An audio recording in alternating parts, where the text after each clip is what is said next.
for World Book Day, I'm going to read to you a book that I loved as a child and it made me laugh a lot.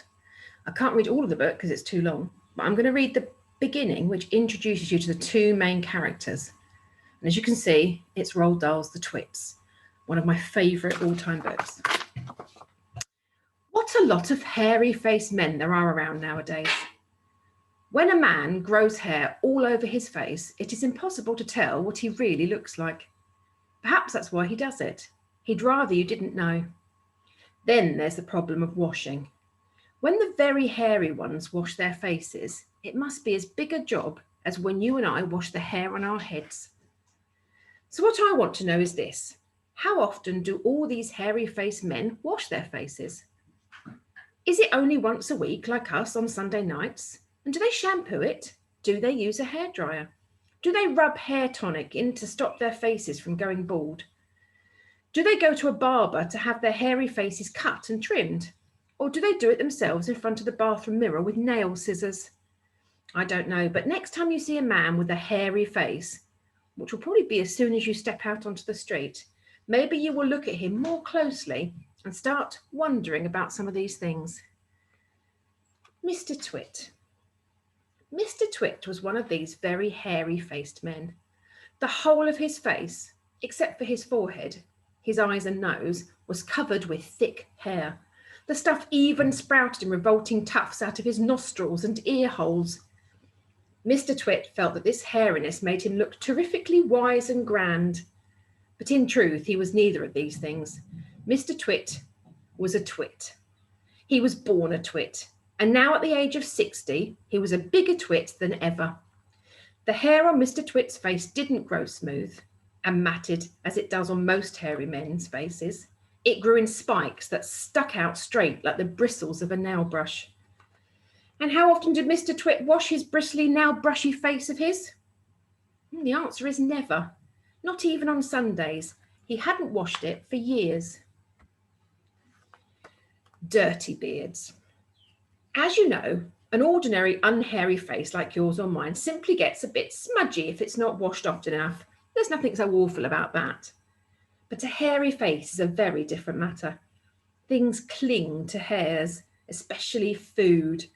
Things like gravy go right in among the hairs and stay there. You and I can wipe our smooth faces with a flannel and we quickly look more or less all right again. But hairy men cannot do this. We can also, if we're careful, eat our meals without spreading food all over our faces. But not so the hairy man. Watch carefully next time you see a hairy man eating his lunch, and you will notice that even if he opens his mouth very wide, it is impossible for him to get a spoonful of beef stew or ice cream and chocolate sauce into it without leaving some of the hairs on it. Mr. Twit didn't even bother to open his mouth wide when he ate.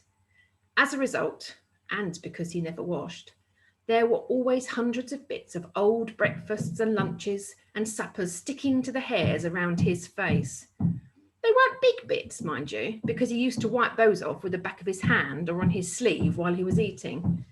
But if you looked closely, not that you'd ever want to, you would see tiny little specks of dried up scrambled eggs stuck to the hairs, and spinach and tomato ketchup and fish fingers and minced chicken livers and all the other disgusting things Mr. Twit liked to eat.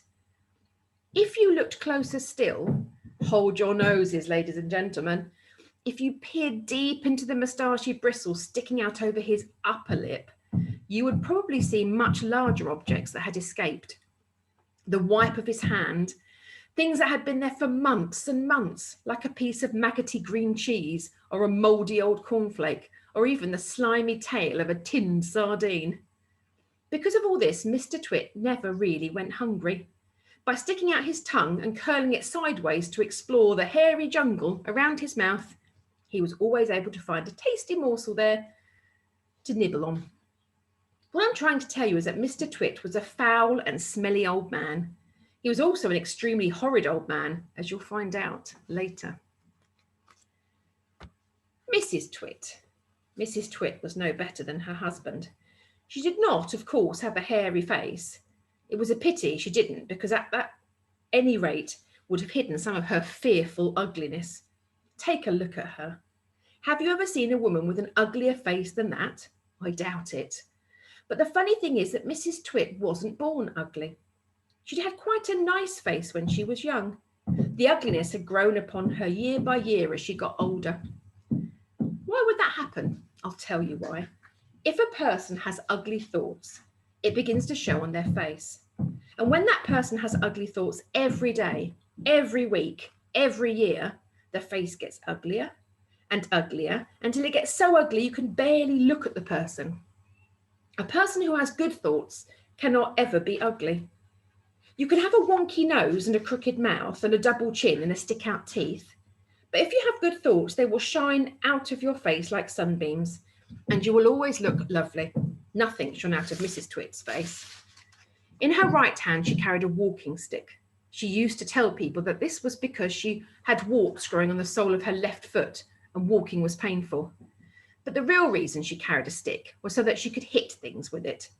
Things like dogs and cats and small children. And then there was the glass eye. Mrs. Twit had a glass eye that was always looking the other way. So if you enjoyed that, perhaps you'd like to get the book and finish reading it. Thank you for listening.